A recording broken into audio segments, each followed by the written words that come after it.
The story is narrated by Overton, godfather to the central character. The novel takes its beginnings in the late 18th and early 19th centuries to trace Ernest's emergence from previous generations of the Pontifex family. John Pontifex was a carpenter. His son George rises in the world to become a publisher. George's son Theobald, pressed by his father to become a minister, is manipulated into marrying Christina, the daughter of a clergyman. The main character Ernest Pontifex is the eldest son of Theobald and Christina.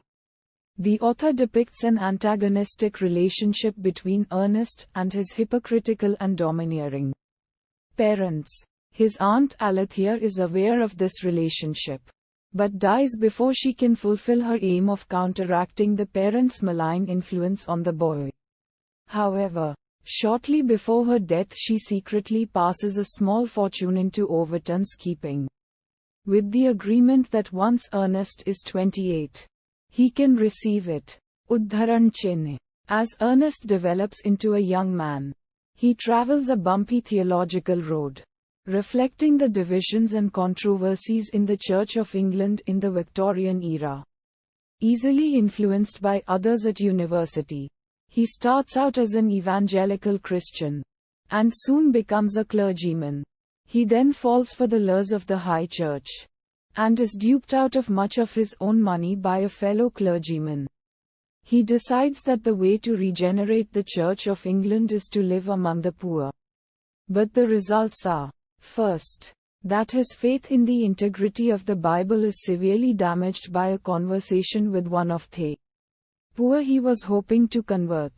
And, second, that under the pressures of poverty and theological doubt, he attempts a sexual assault on a woman he has incorrectly believed to be of loose morals. This assault leads to a prison term. His parents disown him. His health deteriorates. As he recovers, he learns how to tailor and decides to make this his profession once out of prison. He rejects Christianity as superstition. He marries Ellen, a former housemaid of his parents. They have 2 children and set up shop together in the second-hand clothing industry. However, in due course he discovers that Ellen is both a bigamist and an alcoholic. Overton at this point intervenes and pays Ellen a stipend, and she happily leaves with another for America. He gives Ernest a job, and takes him on a trip to continental Europe. When Ernest reaches the age of 28, he receives his aunt Alethea's gift. He returns to the family home until his mother's death. His father's influence over him wanes as Theobald's own position as a clergyman is reduced in relative stature, though to the end Theobald deliberately finds small ways to annoy him. Ernest becomes the author of controversial literature.